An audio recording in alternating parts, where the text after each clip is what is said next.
Don Moore is a zoo-based animal behavior wildlife biologist who helped to renovate and manage several zoos and Olmsted parks around the United States. He presently serves as the Associate Director for Animal Care Sciences at the National Zoo in Washington. Previously, Dr. Moore worked at the Wildlife Conservation Society in New York as a curator, a zoo director, and also chair of an animal enrichment. He's led professional training workshops in zoo design and management, animal welfare and wildlife management techniques in the U.S. and in a number of countries around the world, including Uruguay, Peru, Malaysia, Argentina. He's served as the AZA on the accreditation commissions and past chair of the Bayer Taxon Group, AZ Animal Welfare Committee, and past chair of Animal Care Manuals. No one could be a better expert on this topic, and I'd like to welcome Dr. Don Moore. So I was charged to talk about zoos as resources for scientific research. And like Keith, I didn't think that we could go forward without talking about what happened in the last 100 years. So National Zoo is 125 years old in a couple of years, and it started as a typical menagerie for the Smithsonian. The early director was charged with getting a couple of bison who came in and stayed down on the National Mall. And then Olmsted designed Rock Creek Park, and the zoo was born. So big menagerie moved forward into the 1970s when we were offered, we had to purchase it for $1, the old Army Remount Station in Front Royal, Virginia, which was the old Conservation and Research Center. It's over 3,000 acres for the research and breeding of endangered species.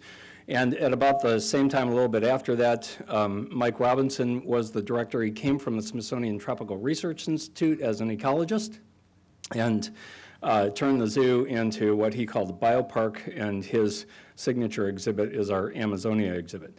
So we've recently reconfigured our entire zoo, and I talked to a whole bunch of scientists before putting this talk together. So we have over 100 scientists in 6 different centers, which are animal care and genetics and reproduction and species survival and migratory birds.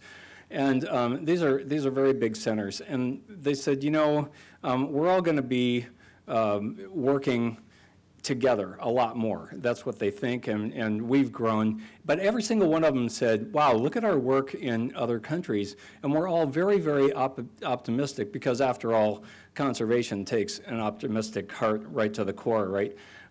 If you're a pessimist, go jump off a bridge now. And so they're all optimistic, as I am, that all zoos around the world can do the same thing that we did. So what do we do in these centers? We breed and do the husbandry of endangered species, both plants and animals. We do basic and applied research, both in the Rock Creek Center, in the Front Royal Center, and out in the range countries. We do professional training in the US and abroad, and we've trained over 1,000 veterinarians and wildlife biologists and behaviorists from 60 different countries.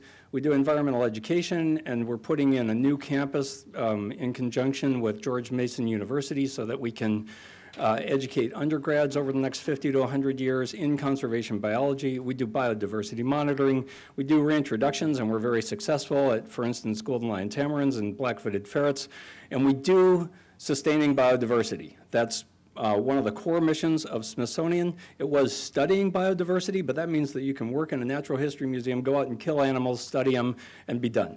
But we said, no, that's not what we should be doing. How about if we keep them around for the next generation? So it's sustaining biodiversity, and we're one of the leaders in the Global Tiger Initiative that Dr. Conway talked about yesterday, and also in the Amphibian Ark, so across species. We're active in a lot of countries, and other zoos in the last 25 years have become active, not in their own backyard only, but also in other countries. And we actually have a network of near-Earth observatories, and they're just these long-term monitoring sites where we study biodiversity, and we study ecology, and we study habitat destruction around those preserved sites, and we study the species that are declining in those sites. And then we bring all of our zoo resources to bear to bring animals back or to keep them in a steady state if we need to. So one of the predictions is that we're going to have these other lands that we interact with. We happen to own the big SCBI lands. We also own a place called the Impala Reserve out in Kenya, another grassland, and we study that stuff. But the Conservation Centers for Species Survival is also part of our network of these zoos, like the Wilds in San Diego, that have an urban zoo. The Wilds has Columbus now, and then this big rural area.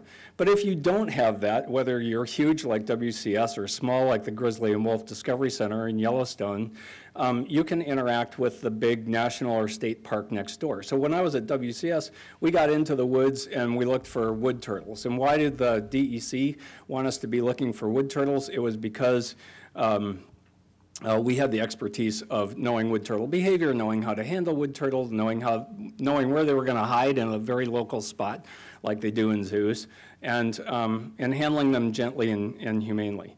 What do they do at the Grizzly and Wolf Discovery Center? You guys probably know about this, but the grizzlies that come to that center next to Yellowstone are pretty much removed from Yellowstone National Park at, strike 3 and you're out.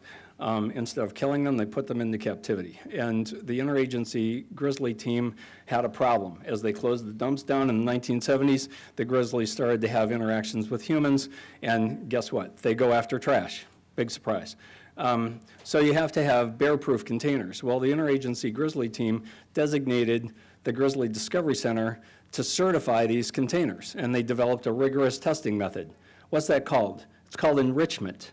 And so the Grizzly and Wolf Discovery Center has to do enrichment for their bears every day, and every day their bears are testing under this rigorous protocol these bear-proof containers. So it benefits everybody, and there's an interaction between the two that the biologists in the national park simply couldn't do that on their own.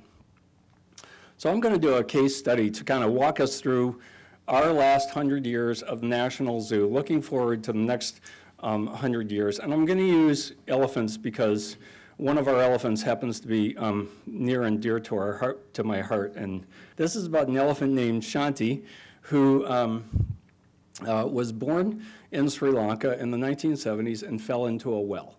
In 1976, she went to an orphanage, and she was given by the government of Sri Lanka to the government of the United States, the children of the United States. And she was received by President Carter's daughter, Amy Carter. So she came to the National Zoo, horrid little place, menagerie, concrete floors, and all that stuff. As Shanti got older, zoos moved from just exhibiting animals in a menagerie to trying to breed animals. Still, we're in the horrid little place that was, designed in the 1930s. But Shanti was growing up. We didn't have a bull because bulls are big and dangerous. They wouldn't fit in that space. But we wanted to breed Shanti. And we had the world's best endocrine team. So that endocrine team started working with our zoo staff and other international experts and zoos around the country with elephants. And they've defined the basic reproductive patterns. They've been able to time ovulation for AIs. They have been able to diagnose and monitor pregnancy. They predict parturition timing. And right now, we're doing a multi-institutional elephant welfare study. And Janine Brown, our endocrinologist, is the go-to hormone person on that study. Okay, the wildlife health and husbandry teams also interacted during this time. And Shanti, I actually met Shanti when I was working at the zoo in Syracuse, and we had a natural breeding there. Now, so Shanti goes back to the National Zoo. She's pregnant. She has a calf. At age 4, the calf dies. Why? Elephant herpes virus. So our pathology team, which discovered chytrid fungus in frogs, also started studying the elephant herpes virus, and we have the elephant herpes laboratory. Now remember, I'm going through the National Zoo history, but I'm saying that optimistically, every zoo can do something like this in the next 100 years. Okay, so I'm going to bring you back to reality here. We host the North American Herpes Lab. Houston Zoo and Baylor are now developing a herpes lab, and we're working with the zoos of India to develop a herpes lab in country, and with the zoos of Thailand and the sanctuaries in Thailand to develop herpes labs there. The second calf that Shanti had is Condola, and he's still alive, and he is a pistol, just went through his first must, and we've been doing some behavior and cognitive studies. So when I was at WCS, I was working with Diana Reese. We showed mirror self-recognition. She showed mirror self-recognition in a dolphin. And what's the point of doing that kind of study? It's to show the Japanese that dolphins are smart, they're very cool like us, and they should care about their conservation, and they should stop doing a drive fishery that kills thousands of dolphins every single year, right? So what's the point of doing cognitive tests in elephants? The same thing, right? Show the governments of Asia that they should stop killing elephants, that they should stop taking their habitat. But we can do basic sensory studies in zoos, really easy. We've done facial recognition between species and within species. So when I was down at WCS, we used our penguin colony, and we showed facial recognition, keeper facial recognition by penguins toward their keepers. Okay, so animals have incredible abilities, and to Keith's point, we can use that, I think, to maybe get an emotional spark out of people in our interpretation while we're doing these scientific studies. And every time I've done one of these scientific studies, using the zoo as a base, that researcher has had to interpret his or her research to our public and to engage and inspire them, right? We've gone on with mirror self-recognition in elephants and problem-solving abilities. So Kandala's aha moment was just published in September. We did the same test that the chimp researchers had done with boxes around the exhibit and food overhead. Kandala knew that food was overhead but out of reach, brought a box over, stood on it, used it as a tool, got the food, right? And then we put butcher blocks all around. They were this thick. He brought over a whole bunch of butcher blocks, stacked them up, and stood on those and got the food. So incredible cognitive abilities by elephants. Why should we let them go extinct? We shouldn't, right? That's the message. And all of these behavior and cognition studies get at animal welfare and what we need to do for the welfare of individual animals, both in zoos and out in the wild. Now, in conjunction with all of that Asian elephant stuff that we've been doing in the zoo all of this time while Shanti's been there, we've also been the go-to science group for Asian elephant studies out in the wild. And we started that in Sri Lanka, but we continue it today. So we've been doing it now for over 50 years. We've shown the basic ecology of elephants, the basic social grouping of Asian elephants, their ranging habits, which are totally different from African elephants because they have a much richer environment. And now we're working at the human-elephant interface in, yes, oil palm plantations. So we're spending over $500,000 a year on training of in-country scientists to do that, and we bring them over to the zoo where they can see zoo management up close and personal so that they can take that back and understand intensive management of animals. So we have very, very fuzzy boundaries between personnel. Not only do we have these different lands that we're working in, but including at home, but we have fuzzy boundaries between personnel. The result of that is that because of our Global Tiger Initiative and being on the ground in Asia and all of that stuff, we were invited this year to go to Malaysia to help the Malaysians with an elephant problem. Now, this is Malaysia. The entire country is controlled by a sultanate, a group of sultans who every 5 years rotate into the kingship, okay? And every single one of those sultans has control over their lands. And their lands abut the national park, Taman Negara. Whoops, sorry. So they're turning their tropical rainforest into these oil palm plantations right up against the national parks, and that's creating wicked conflict. So human population's going up, habitats are going down, we're going to have these animal-human conflicts, and we have them in Malaysia between tigers and humans and between elephants and humans. So Shanti's back home and she's fine, but the elephants in Malaysia are not. The elephant that's closest to you has very clear holes in her rump, and those are from tusk marks. And so the welfare of elephants at this human-animal boundary at the national park and palm oil plantation boundary is suffering. And it's suffering, number one, because we're disrupting their social groups and their they're attacking their own species, and number two, they come into conflict with humans, and sometimes they're killed. We're concerned about that because the Malaysians have to move 50 of these elephants from the right side of the country to the left side of the country, where right now they're more protected, per year, and 50% of those die. So we need a big interdisciplinary team on the ground to help them with, decreasing the human conflict, but hopefully ensuring that these animals survive if they have to be moved, and maybe they can be moved back to their social groups. So this is a new effort. I had no idea this was going on. I was shocked at the number of wounds on this animal from another elephant. And so we have a commitment to elephants both in captivity and in the wild. And let's come back to Shanti. So now she's been there for over 35 years at the National Zoo. We drew a line in the sand. Ron and other zoo directors are saying, let's get out of elephants. We said, let's stay with elephants and let's not let them go extinct.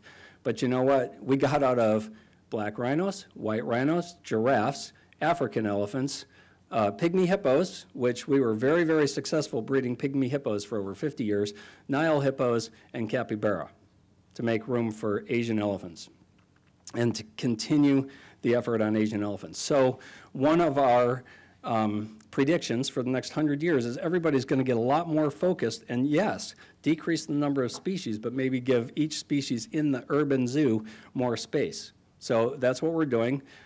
She has a big barn with total choice of concrete floor, rubber floor, or 4-foot deep sand floor in each different stall.